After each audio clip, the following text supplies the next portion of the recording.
Chiffo. Balle pour Freeman. Chiffo, Freeman. Avec Stilico, c'est beau, ça fait Vandenberg. Remarquable mouvement, Vandenberg en a pris un coup au passage, mais à la jambe en tout cas. Un superbe mouvement qui permet au Sporting d'Anderlecht d'ouvrir. Regardez ça, c'est le petit Freeman qui a été à la base de cela. Le 1-2 avec Chiffo. Encore Freeman qui va distiller une superbe passe là pour Vandenberg qui est bien parti de l'arrière. Et Vandenberg, attaqué d'ailleurs par derrière, et aussi probablement avec le contact avec Miguel Angel, est touché là. Cela nous fait quand même 1-0 pour Anderlecht.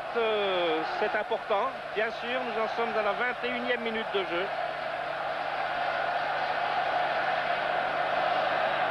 Il a été carrément pris par derrière là. Alors voyons encore ce superbe 1-2 avec Chiffo Freeman, et alors la passe merveilleusement distillée entre les trois hommes. Alors voyons encore l'attaque par derrière de Tcheno. Regardez ça. De toute façon, s'il n'y avait pas eu but, il y aurait eu certainement un pénalty. Enfin, je l'espère. Je le crois. Et là, on va voir maintenant comment ça va se passer. Est-ce que les Madrilènes vont continuer à jouer comme ça pour essayer de limiter les dégâts, parce que malgré tout 1-0, ben, c'est pas si mal. Mais ils ont intérêt quand même à essayer de marquer un but, puisque, comme vous savez, vous connaissez la règle des Coupes d'Europe, le but inscrit à l'extérieur est toujours prépondérant en cas de match nul. Freeman, Verkotteren, ça va beaucoup mieux. Là, ça va peut-être libérer. Et c'est goal! C'est goal! Et c'est Tchernia qui était à la bonne place là.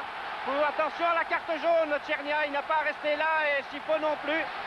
Ils savent bien qu'ils doivent rentrer, ils ne peuvent pas sortir des limites, ou tout au moins continuer à manifester leur joie. Encore un superbe mouvement, c'est encore Freeman qui est à la base de cela. Le centre de Verkotteren, un centre que l'on connaît depuis longtemps et qui a déjà fait des dégâts et des dégâts. Et alors une superbe reprise de la tête de Tchernia, 2-0, ça c'est fort important.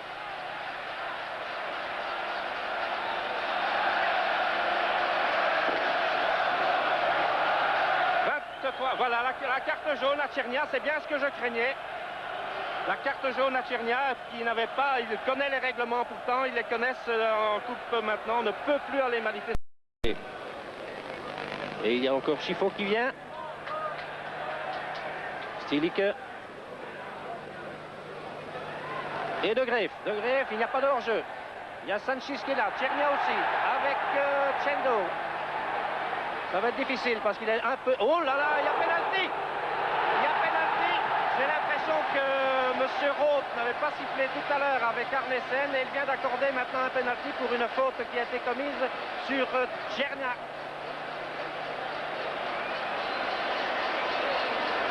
Je crois que c'est Camacho qui a commis cela. Nous allons revoir...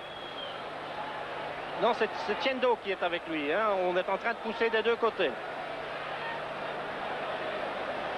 Oui, ben, disons que le penalty n'est pas très évident. Hein. N'est pas des plus évidents. Alors, il y a Verkotteren qui va tirer cela, semble-t-il. À moins que ce soit Vandenberg, je ne sais pas, on est en train de discuter. Il y a Chiffo qui vient aussi. Verkotteren va le tirer. Capitaine qui prend ses responsabilités. Et c'est goal! 3-0, voilà un score évidemment qui est très important pour le Sporting d'Anderlecht. Donc un penalty. Alors qu'il reste encore environ 4 minutes à jouer. 3-0 par Verkotteren. Il est très bien donné. Notez que le gardien est parti nettement avant. Hein. Voilà, regardez, il court déjà alors que le ballon, il avait déjà bougé le gardien alors que le ballon n'avait pas encore été mis en mouvement. Donc 3-0. Ça pour les Madrilènes, c'est un coup dur. Il y a un pétard qui est arrivé là, M. Roth n'apprécie pas beaucoup ce genre de choses. C'est un pétard qui est arrivé sur le terrain. Plus qu'un pétard d'ailleurs, une espèce de feu de Bengale. Voilà. Et c'est Grune qui est... Nous revoyons encore ce penalty. Le tir, dommage qu'on n'ait pas encore revu, mais enfin ce sera trop tard. Il aurait pu le revoir, c'est la faute. Elle ne paraît pas tellement évidente. Il y a eu des accrochages, on s'est bousculé à gauche et à droite de part et d'autre.